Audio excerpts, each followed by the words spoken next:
हम लोग क्या क्या पढ़ चुके हैं, कॉलिगेटिव प्रॉपर्टी हमारा चल रहा था, और कॉलिगेटिव प्रॉपर्टी में हम लोग रिलेटिव लोडिंग और वेपर प्रेशर खत्म कर चुके हैं। फिर उसके बाद elevation of boiling point, depression of freezing point. आज हम लोग पढ़ेंगे फोर्थ कॉलिगेटिव प्रॉपर्टी, जिसका नाम है ऑस्मोटिक प्रेशर। क्या नाम है?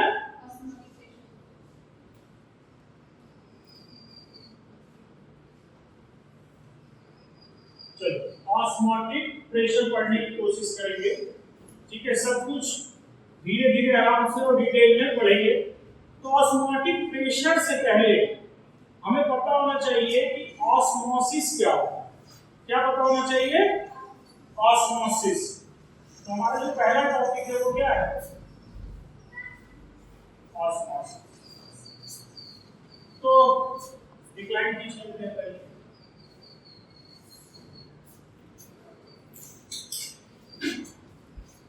तो पहले समझते हैं ऑस्मोसिस क्या है।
ठीक है, तो इतना बात है। अभी सुनो क्या बोल रहा है। The net flow of solvent, किसका फ्लो हो रहा है? सॉल्वेंट का, from solvent side to solution side और less concentration side to more concentration side. किसका फ्लो हो रहा है? सॉल्वेंट का, through semi-permeable membrane is called osmosis। ठीक है, तो एक डायग्राम बना रहे हैं, देखो।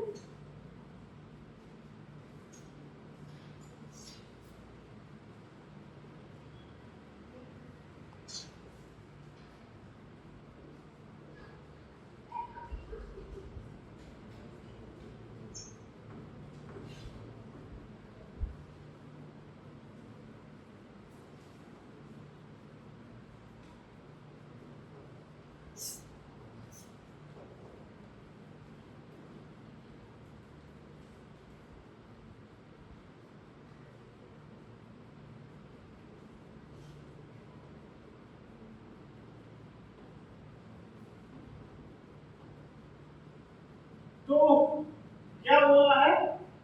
नेट फ्लो ऑफ सॉल्वेंट, किसका फ्लो हो रहा है? सॉल्वेंट का। नेट फ्लो का मतलब क्या है कि कुछ अमाउंट में सॉल्वेंट यहां से इधर जाएगा और कुछ अमाउंट में वापस चला आएगा। तो जितना गया था उतने से माइनस, जितना वापस आया उसको माइनस कर दो तो क्या मिलेगा? Net flow.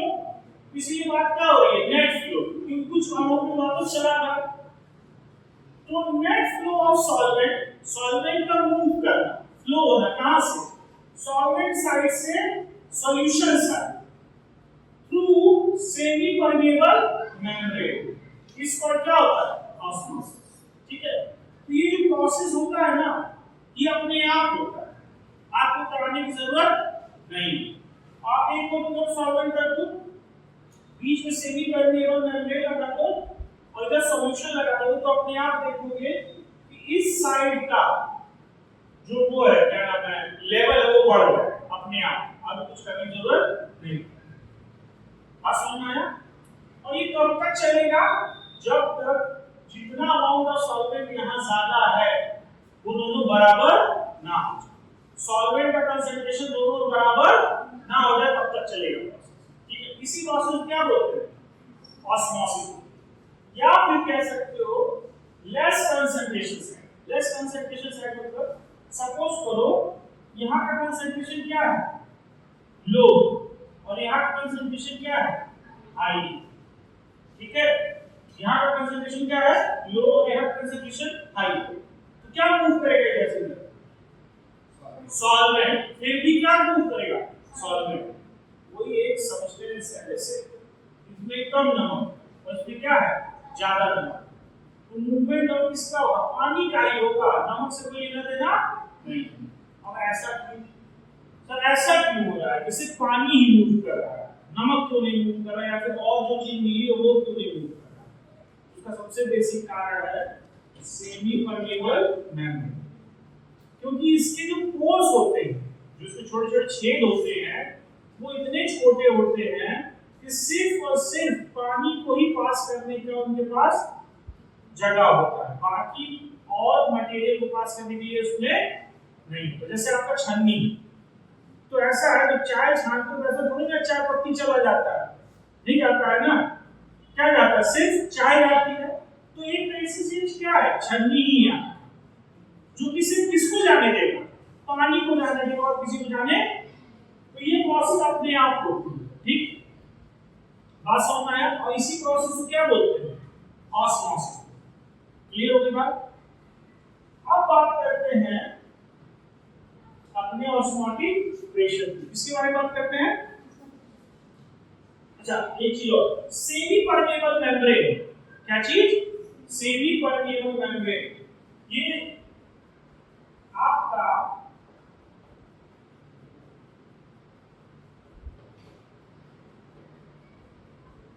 नेचुरल भी होता है और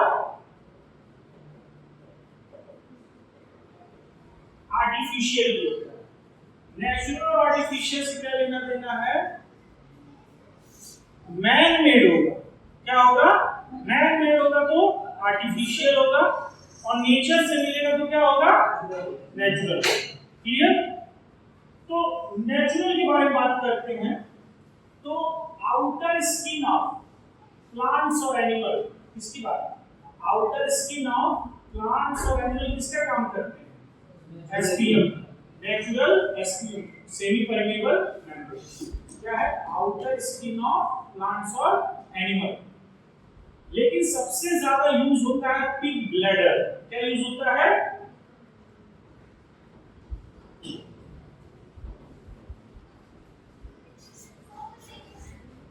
क्या यूज होता है? Pig bladder. ठीक है, समझ में आया? जो पिग का ब्लैडर होता है वो सबसे ज्यादा किस तरह यूज होता है? Natural SPM. समझ में आ गया? अब बात कर लेते हैं आर्टिफिशियल। तो आर्टिफिशियल क्या होगा? मैन मेड द्वारा होगा। तो इसमें होता है आपका सेलोफेन। क्या होता है? सेलोफेन। बेसिकली सेलुलोज से बना होता है। किससे? Plant cellulose. जैसे सेलुलोज एसीटेट होता है। क्या होता है? Cellulose acetate, cellophane. ठीक है, किसका बना होता है? सेलुलोज का बना। क्लियर हो गया? इसके सिवा और भी एक है जो बहुत ज्यादा यूज होता है, वो होता है आपका कॉपर फेरोसाइनाइड। क्या होता है? Copper ferrocyanide. जैसे Cu2 और FeCN6।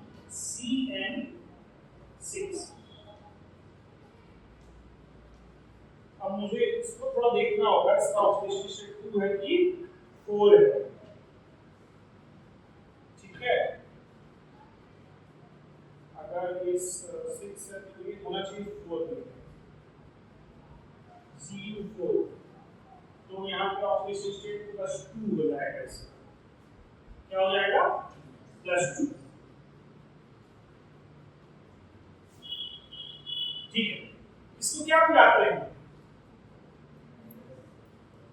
Copper ferrocyanide. क्या बुलाते हैं? Copper ferrocyanide. ये किस तरह यूज होता है? आर्टिफिशियल मेम्ब्रेन यूज होता है। और भी चीजें यूज होती है, जैसे आपका सिलिकेट्स ऑफ आयरन, कोबाल्ट और निकेल।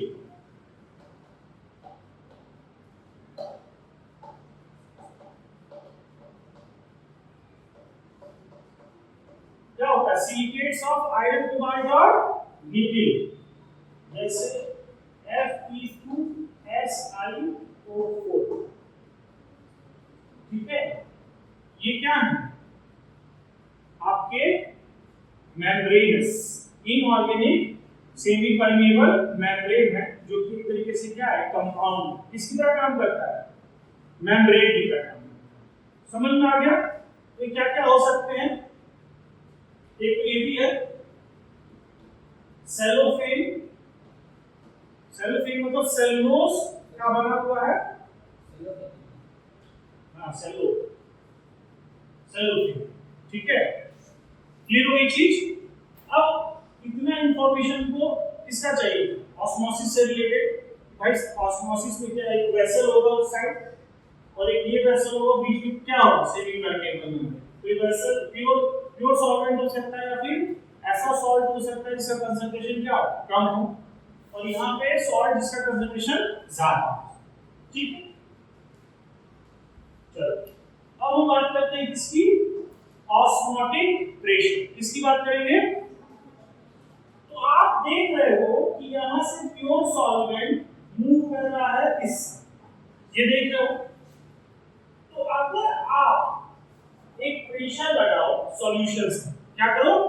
प्रेशर लगाओ सॉल्यूशन पे से, और मिनिमम प्रेशर, जिस प्रेशर पे ये ऑस्मोसिस का प्रोसेस रुक जाए, वो प्रेशर जिस पे ये ऑस्मोसिस का प्रोसेस क्या हो? रुक जाए, इसको क्या बोलते हैं? Osmotic pressure. बात समझना, प्रेशर और minimum pressure at which osmotic process of osmosis stops. जैसे क्या करते हैं लोग? धीरे धीरे करके प्रेशर बढ़ाते हैं। क्या करते हैं? धीरे धीरे करके प्रेशर बढ़ाते हैं। किस साइड? सॉल्यूशन की साइड प्रेशर लगाना है। ठीक है, सॉल्वेंट की साइड प्रेशर लगाओगे तो ज्यादा हो जाएगा पानी का आने का रेट। ठीक है, इधर नहीं लगाना, किधर लगाना है? सॉल्यूशन की साइड प्रेशर लगाना है। तो जब सॉल्यूशन की साइड प्रेशर लगाओगे तो क्या होगा? ये जो सॉल्वेंट यहां से इधर आ रहा है, वो उसका जो रेट होगा वो धीरे धीरे कम होगा, और एक टाइम आएगा, एक प्रेशर पे ये प्रोसेस होगा, क्या हो जाएगा? रुक जाएगा। तो osmotic pressure is a pressure which is applied on the solution side which stops the process of osmosis। वो प्रेशर जिस पे ऑस्मोसिस का प्रोसेस क्या हो जाए? रुक जाए, उस प्रेशर को क्या कहते हैं? Osmotic pressure. बात समझ में आ गई? और इसको हम डिनोट करते हैं किससे? पाई से। किससे डिनोट करते हैं? समझ में आया? अच्छा, लिख दे डेफिनेशन।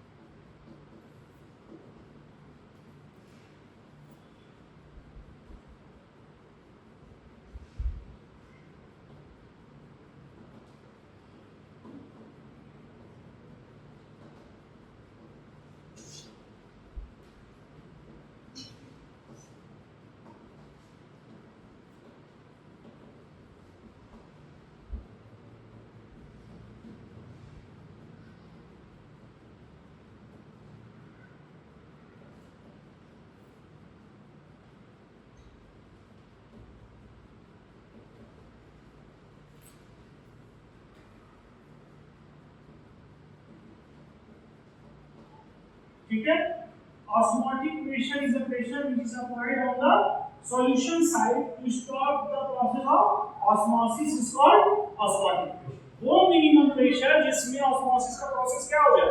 रुक जाए, उसको हम क्या बोलेंगे? Osmotic pressure. उसको किससे डिनोट करते हैं? पाई से। And pi is directly proportional to concentration. क्या बोला है? Pi is directly proportional to concentration. मतलब इस सॉल्यूशन का कंसंट्रेशन जितना ज्यादा होगा, ऑस्मोटिक प्रेशर क्या होगा? उतना ज्यादा लगेगा। ठीक है,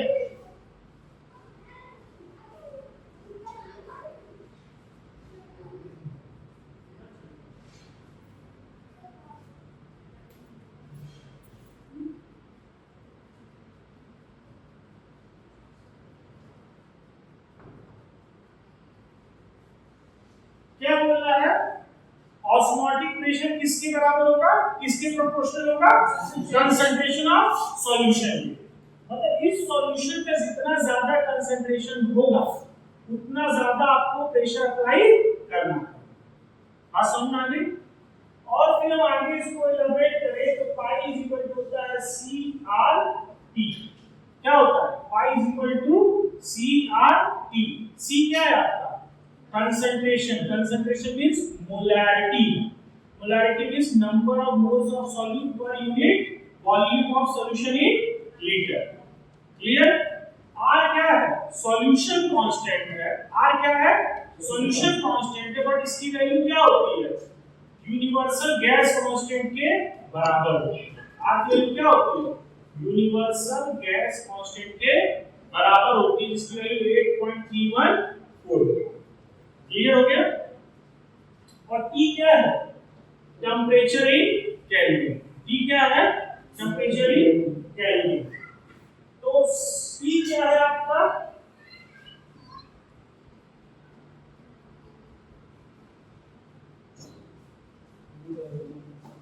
C आपका mole upon volume in litre है। R क्या है?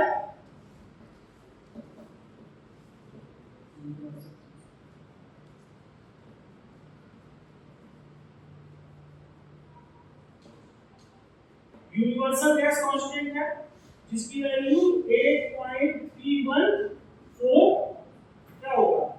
जूल पर केल्विन मोल होगा। ठीक है, और क्या होगा? 0.0821 एटीएम लीटर पर केल्विन मोल होगा। ठीक है, और क्या होगा? 0.083 बार लीटर पर केल्विन मोल होगा। ठीक है, एक और होता है 2 कैलोरी पर केल्विन मोल।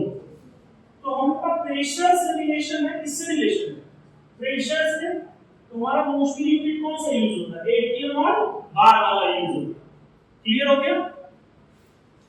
और T हमारा क्या है? टेम्परेचर, जो कि किसमें होगा? केल्विन में। किसमें होगा? केल्विन में। क्लियर है? चलो, अच्छा, ये चीज तो हो गई कि हमारा जानना है कि ऑस्मोटिक प्रेशर जो हम अप्लाई कर रहे हैं वो सॉल्यूशन सॉल्वेंट के फ्लो को रोकने के लिए, तो कितना प्रेशर अप्लाई करेंगे कैसे डिपेंड करेगा? जितना ज्यादा कंसंट्रेशन होगा सॉल्यूशन का उतना ज्यादा हमें प्रेशर अप्लाई करना पड़ेगा सॉल्वेंट के फ्लो को रोकने के लिए। इसकी हेल्प से हम लोग वो भी निकालते हैं, मोलर मास। क्या निकालते हैं?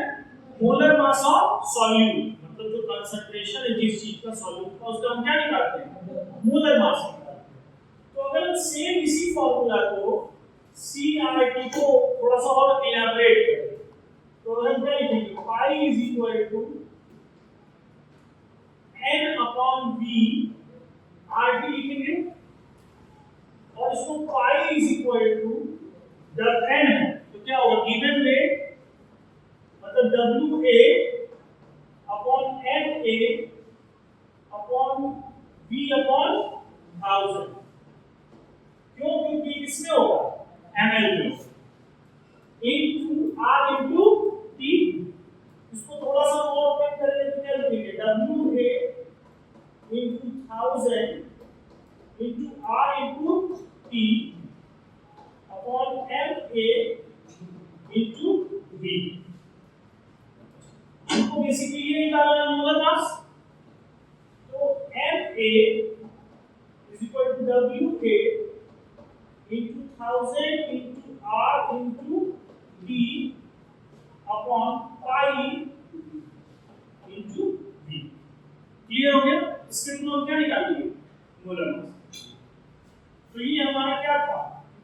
हमको ऑस्मोटिक प्रोसेस के थ्रू हमें क्या निकालना है, मोलर मास निकालना। तो मतलब कि कोई अननोन सब्सटेंस का हमें मोलर मास निकालना है, तो हम इस एप्लीकेशन, इस ऑस्मोटिक प्रेशर के थ्रू हम वो निकाल सकते हैं। क्लियर हो गया? अब कुछ टर्म्स क्या है, कुछ टर्म्स है उसको भी हम लोग क्या करेंगे, डिफाइन करें। ठीक, जैसे पहला है आइसोटोनिक सॉल्यूशन। क्या है? Isotonic solution. मतलब आइसोटोनिक सॉल्यूशन क्या होता है? तो ऐसा सॉल्यूशन जिसका ऑस्मोटिक प्रेशर क्या हो, सेम।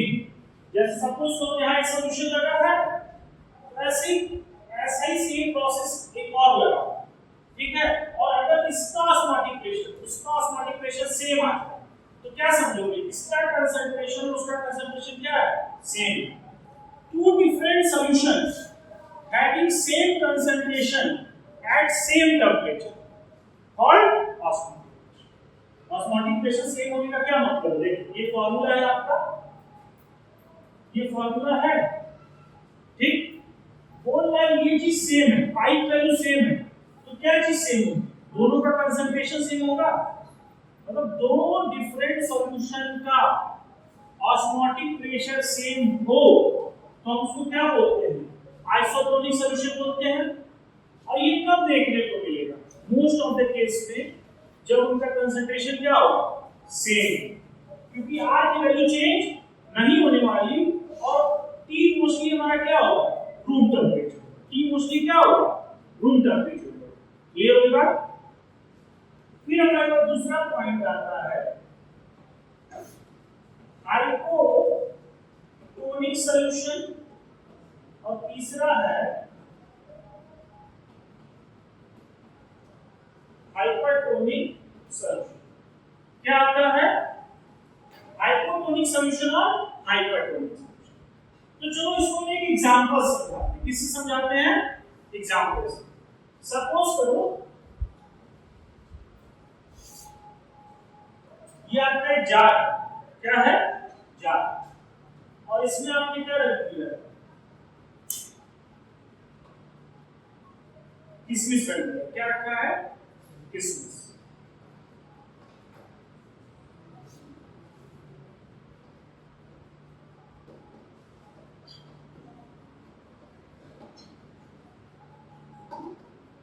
ये क्या है, हाई कंसंट्रेशन सॉल्यूशन है, और ये क्या है, सॉल्यूशन। तो ये किशमिश नहीं होता, ठीक है। ये सब कुछ करो, मैंगो है वो भी रॉ वाला, क्या है, रॉ मैंगो। ये कच्चा आम होता है ना, ये वो, क्योंकि किशमिश का कंसंट्रेशन हाई होता है और मोस्टली हम किशमिश किसमें रखते हैं, पानी में रखते हैं, तो उसका कंसंट्रेशन लो होता है, ठीक है। लेकिन जब उसको हाई कंसंट्रेशन बता दिए हैं तो हम लोग इसको क्या मान लेते हैं, मैंगो मान लेते हैं। और आजकल तो टिकोरा बहुत खा रहे होते हैं, खाली क्लास में घूम टिकोरा खा रहे हो। चलो कोई नहीं, तो अकेले खा रहे हो ना, समस्या ये है, मेरे खिलाओ। चलो तो समझते हैं क्या, इसका एक कंसंट्रेशन है जो कि क्या है, लो। इसका कंसंट्रेशन किसका है, लो है, और यहाँ एक कंसंट्रेशन जो कि हाई। तो जिस सॉल्यूशन का कंसंट्रेशन लो है उसको हम क्या बोलेंगे, हाइपोटोनिक सॉल्यूशन। क्या बोलेंगे, हाइपोटोनिक सॉल्यूशन। मतलब ये कंपैरेबल टर्म है। कैसा टर्म है, कंपैरेबल टर्म है। मतलब दो सॉल्यूशन हमारे पास है, एक सॉल्यूशन ये और एक सॉल्यूशन ये। तो जिस सॉल्यूशन का कंसंट्रेशन कम, यानी जिस सॉल्यूशन का ऑस्मोटिक प्रेशर कम, उसको हम क्या बोलेंगे, हाइपोटोनिक सॉल्यूशन बोलेंगे। और जिस सॉल्यूशन का ऑस्मोटिक प्रेशर ज्यादा है उसको क्या बोलोगे, हाइपरटोनिक सॉल्यूशन। तो ये कब होगा, जब इसका कंसंट्रेशन कम होगा और इसका कंसंट्रेशन ज्यादा। तो हम लोग क्या देखते हैं, आराम से बताओ क्या देखते हैं, आपको क्या देखते हैं कि लो कंसंट्रेशन से सॉल्वेंट निकल के कहां आया, हाई कंसंट्रेशन की ओर आया। तो आम का कच्चे आम का जो पीस है उसका कंसंट्रेशन क्या है, लो कच्चे आम को अंदर आए, चलो कोई नहीं। तो कच्चा आम जो तुम बेसिकली अचार डालने के लिए आप लगाते हो उसका कंसंट्रेशन क्या है, लो है। और आप किसमें मिलाते हो, काफी नमक वाले पानी में उसको मिलाते हो। किसमें मिलाते हो, काफी नमक वाले पानी में। जब काफी नमक वाले पानी में मिलाया तो उसका कंसंट्रेशन क्या है, हाई है। तो आप देख रहे हो यहाँ पर कौन सा प्रोसेस होगा, ऑस्मोसिस होगा। क्या होगा, ऑस्मोसिस होगा। यहाँ पे अपने आप इस आम के जो भी पीस है उससे पानी अपने आप निकल के कहाँ चला जाएगा, इस हाई कंसंट्रेशन सॉल्यूशन में आ जाएगा, जिससे जो आम का जो आप जिससे अचार बनाना चाह रहे हो वो चीज क्या हो जाएगी, श्रिंक हो जाएगी। क्या हो जाएगी, श्रिंक। तो अब समझ में आया कि हाइपोटोनिक सॉल्यूशन क्या है और हाइपरटोनिक सॉल्यूशन क्या है। देखो हाइपोटोनिक सॉल्यूशन वो सॉल्यूशन जिसका ऑस्मोटिक प्रेशर क्या हो, और हाइपरटोनिक सॉल्यूशन मतलब ऐसा सॉल्यूशन जिसका ऑस्मोटिक प्रेशर क्या हो, हाई। इतनी चीज क्लियर हो गई। तो इसके थ्रू आपको समझ में आया। बच्चे बहुत ज्यादा कंफ्यूज रहते हैं, उनको हमेशा ये याद कर लेते हैं movement from low concentration to high concentration, लेकिन किस चीज का मूवमेंट हो रहा है उनको याद नहीं होता। तो मूवमेंट सिर्फ किसका होगा, सिर्फ सॉल्वेंट का, सिर्फ और सिर्फ सॉल्वेंट का। तो आम के थ्रू कैसे हो जा रहा है, तभी हम बताए हैं कि semi permeable membrane is what, outer skin of plant और एनिमल। तो भैया आम है तो नेचुरली है, तो उसके आउटर स्किन किसी तरह काम करेगी, सेमी परमेबल मेम्ब्रेन की तरह। उसी तरह एक और एग्जांपल ले लेते हैं हम।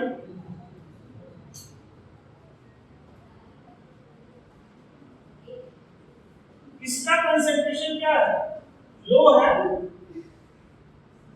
और इसका कंसंट्रेशन क्या है, हाई। तो ये अब क्या हो जाएगा, हाइपरटोनिक, और ये क्या हो जाएगा, हाइपोटोनिक। तो जैसे अपना किशमिश है, क्या ये किशमिश, तो रात को भिगोते हो तो सुबह उठते हो तो क्या देखते हो, फूल जाता है। क्यों ऐसा होता है, क्योंकि किशमिश के अंदर का कंसंट्रेशन क्या है, हाई है, और आपका जो पानी है उसका कंसंट्रेशन क्या है, लो है। उसमें सिर्फ पानी होता है। तो पानी अपने आप धीरे धीरे कहाँ चला जाता है, किशमिश के अंदर चला जाता है, किशमिश क्या हो जाता है, फूल जाता है। तो वहां पे कौन सा प्रोसेस देखने को मिल रहा है, ऑस्मोसिस का प्रोसेस देखने को मिल रहा है। इवन सिंपल बात में बोलूं तो फ्लावर्स को आप लोग क्या करते हो, ताजा रखने के लिए पानी भिगोते हो। तो ऐसा क्या होता है कि फ्लावर ताजा रहता है, भाई पानी भिगोते हो, पानी का कंसंट्रेशन एकदम लो है, फ्लावर्स के अंदर का जो सॉल्यूशन है वो ज्यादा है। तो पानी धीरे धीरे किसमें जाता है, फ्लावर्स में जाता है या उनकी पत्तियों में जाता है। तो कैसे लगते हैं, ताजे दिखते हैं। बात समझ में आया कि नहीं आया। तो ये सब नेचुरल फिनोमेना और किसमें हो रहा है, ऑस्मोसिस के थ्रू हो रहा है, और अपने नेचर में प्लांट्स के अंदर देखने को चीजें मिल रही हैं। अच्छा एक चीज और इसमें बहुत ज्यादा लोग एनसीईआरटी में दिया है, 2 पॉइंट, ठीक है।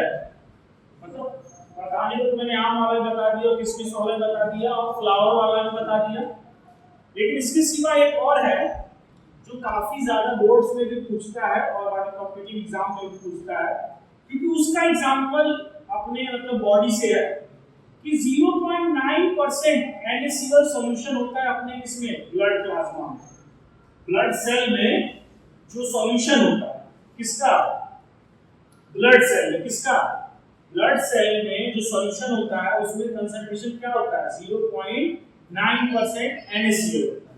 आराम से सपोज तो ये क्या है, ब्लड सेल है, क्या है, ब्लड सेल है, इसके अंदर कंसंट्रेशन क्या है, 0.9% NaCl सॉल्यूशन है, ठीक। और बाकी हिस्सा क्या है,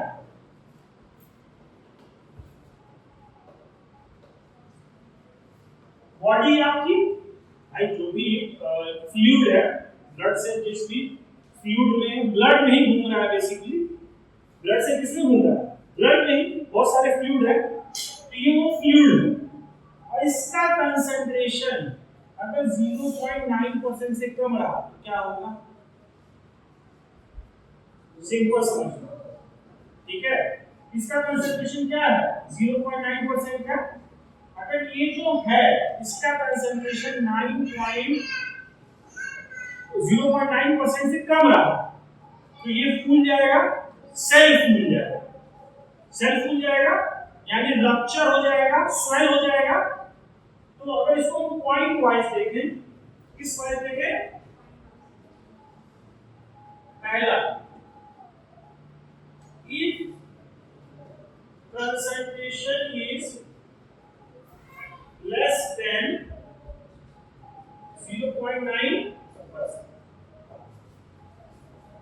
ठीक है। अब कंसंट्रेशन अगर 0.9% से हुआ तो आपका सेल क्या हो जाएगा, फूल जाएगा, स्वेल कर जाएगा। इसको क्या बोलते हैं, हेमोलिसिस बोलते हैं।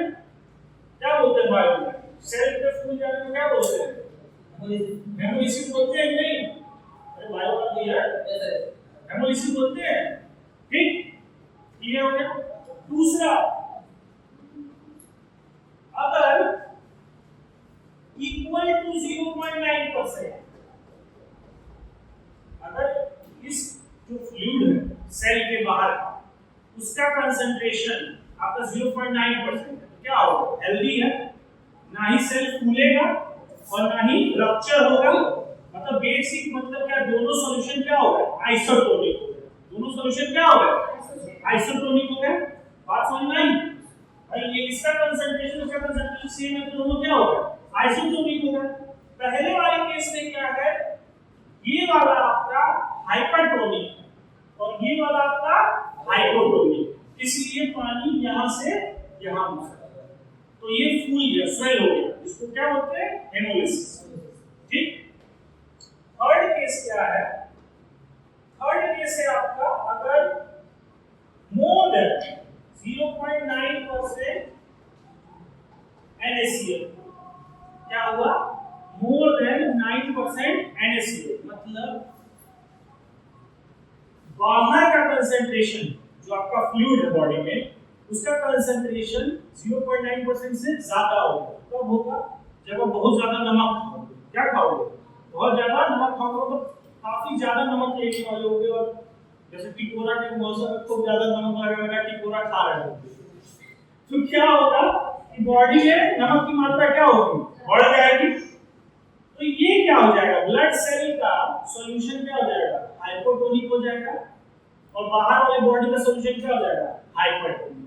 तो सेल का पानी कहां आ जाएगा, बाहर आ जाएगा, बॉडी में बाहर आ जाएगा, और इसी को बोलते हैं एडिमा। क्या बोलते हैं, ये एक मेडिकल कंडीशन है, इसको क्या बोलते हैं, एडिमा। क्या बोलते हैं, एडिमा। ठीक है, जिस टाइम पे आपका सेल क्या हो जाता है, लिक्विड छोड़ देता है, इसको बोलते हैं प्लाज्मोलिसिस। क्या है, क्या बोलते हैं, प्लाज्मोलिसिस बोलते हैं ना इसको। क्या बोलते हैं, प्लाज्मोलिसिस। ठीक है, इस आप तो देखोगे कि बॉडी कहीं कहीं से स्वेल हो गई है, ऐसा कुछ फ्लूइड जैसा लग रहा है। तो टिश्यूज में क्या आ जाता है, सेल का सॉल्वेंट आपका बाहर आ जाता है टिश्यूज में। तो उस प्रोसेस को क्या बोलते हैं, मतलब उस प्रॉब्लम को क्या बोलते हैं, एडिमा बोलते हैं। तो आपकी स्वेलिंग बाहर दिखेगी। तो ये तीन कंडीशन में बहुत सारे क्वेश्चन पूछते हैं। अच्छा, ठीक, यही था, मतलब इस ऑस्मोटिक प्रेशर में आपका इससे ज्यादा क्या ही पूछे, एवरीथिंग इज हियर, सब कुछ इसमें दिया है आपका। बोर्ड से लेके नीट से लेके और जेई से लेके इसमें जितने भी थ्योरी पोर्शन है, जो चीज समझने वाला है वो सब कुछ इसमें ऑलरेडी है। ठीक है, क्लियर हो गया, समझ आ गया, नोट कर लो।